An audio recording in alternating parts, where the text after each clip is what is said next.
Let's bring in another prominent journalist, Michael White from The Guardian, often a guest on Sky News. Michael, it's certainly The Guardian has been chasing this story, has been investigating it for months, if not years now. In a way, the fruition of another form of investigative journalism has helped to bring this about. How do you feel about it, though, seeing at the end of it a great old newspaper going down? Well, I sympathise with a lot of what Roger Alton said, and certainly with my colleagues here at the Press Gallery in Westminster, where I work. We all work together, and nobody likes to see a newspaper go down. As for The Guardian, well, yeah, it was proper investigative journalists. The broadsheets, people like us, are laughed at a bit by the heavy mob on their red tops. They think we couldn't find our way to the lavatory without help.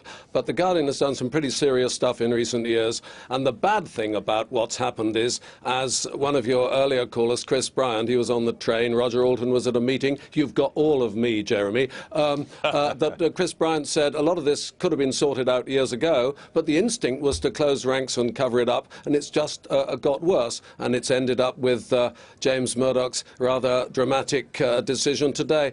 I don't know James Murdoch, but his reputation is that he doesn't like newspapers, unlike his father. Rupert Murdoch was a newspaper man through and through, still is. He's cracking on a bit, and his son isn't. So that's part of the calculation, but not the only part. I will just burden you with the news here that from Sky sources that Rebekah Brooks, who's in overall charge of the newspapers in the News Corps world in Britain, was in tears as she told News of the World staff of the decision. Rebekah Brooks, seen there in the days when she was editing the paper, in tears this afternoon as she told News of the World staff the decision to close it down after this Sunday's edition, with the loss of certainly a couple of hundred journalist jobs and many others behind the scenes who put the paper together. Michael White from The Guardian, is this going to do the trick? Is this what those who have been so critical wanted to see? Does it bring an end in any way to this whole affair of phone hacking? No, because we don't know the scale of it. One of your callers said, I was listening to the programme, other people involved in this. I'm sure that's true. I had a nasty call today from an ex-MP with a story which I won't burden you with.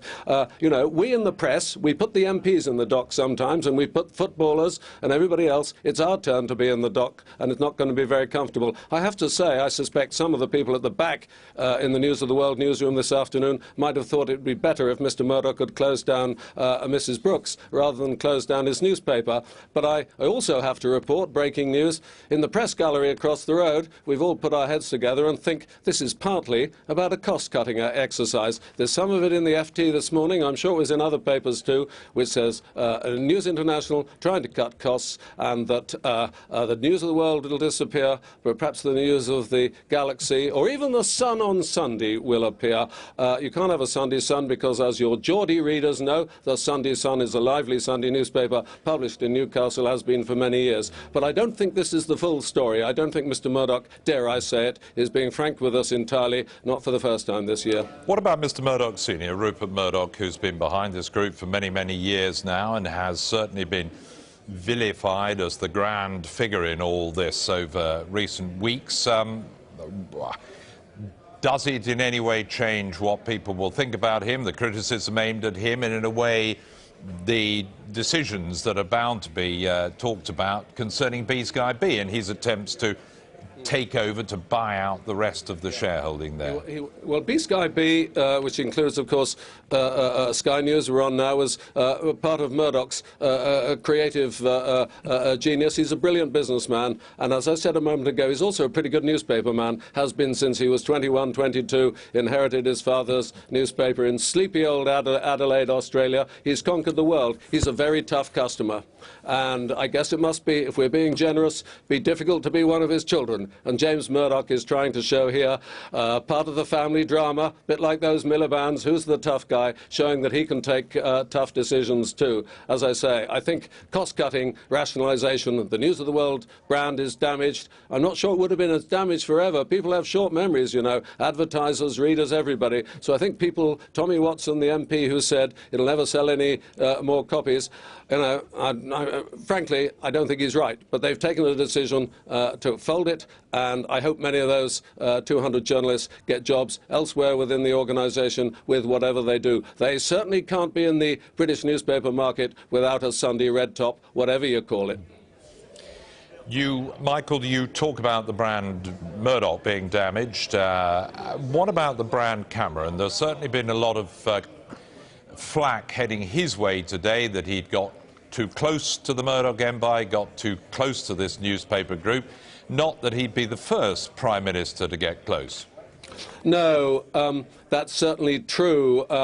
You know, this is an old story going back a century. Lloyd George said, with the press you either square them or squash them. Well, Tony Blair tried to square them. He talked to all sorts of newspaper editors and proprietors, as you and I both know, with moderate success for several years. Had a bit of a job with Paul Dacre at the Mail, who thought he was a rascal and much preferred Gordon Brown. He thought he was a fellow provincial Puritan, just like himself. Well, that didn't do Gordon Brown much good in the long run. Margaret Thatcher was, I suppose, Rupert Murdoch's only real heroine in this country. Though he tolerated Blair, he could see who was a winner. Got favours out of all of them, I hasten to add. David Cameron's case is a bit different. We get the impression that Mr. Murdoch doesn't take to old Etonians. You know what he thinks for the British establishment. He's made his view very clear. He still thinks of himself as an anti-establishment figure, though he is one of the 100 most powerful people in the world on most opinion polls. I guess you can't take Adelaide out of the boy even when he's famous world over. But David Cameron got close to Rebekah Brooks, who can be very charming, and of course hired Andy Coulson, the former editor, the editor of the News of the World, who had to resign over the royal correspondent hacking business when the paper tried to pass it off as the rogue reporter. I think Mr. Cameron was a bit short-sighted about that and a bit careless, and his brand, as you say, will probably suffer too.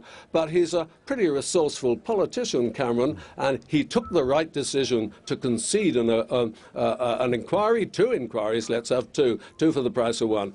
This week, and that was a smart thing to do. And if he's nimble, he'll get out from under this one, but it may well have to involve crossing a few names off his Christmas card list. And on that very point, Michael, you've been in Westminster yourself for a good few years. I won't stress the point too much, but will this, do you think, once and for all, change the relationship between politicians and journalists and newspaper proprietors down there at Westminster? No, and it's true the world over. Back to what I said a minute ago, square 'em or squash 'em. Enoch Powell once said, there's no use complaining about the press, it's like sailors complaining about the weather. Although we're quite close to each other, we're rather like a very tense marriage. We do bad things to each other, we quarrel, we fall out, we attack each other, we get people sacked, they occasionally get us sacked. It's a very fraught relationship because the politicians want to use us to sell their message and send their agenda out to the voters, and we want to send our own agenda out to the voters, and the poor old voter and the viewer and the reader has to put up with both of us, and I sometimes feel very sorry for them. We've been talking about ourselves a bit too much this week. Let's find something else to talk about as the dust settles on this drama. Thank you very much indeed. Michael White from The Guardian there.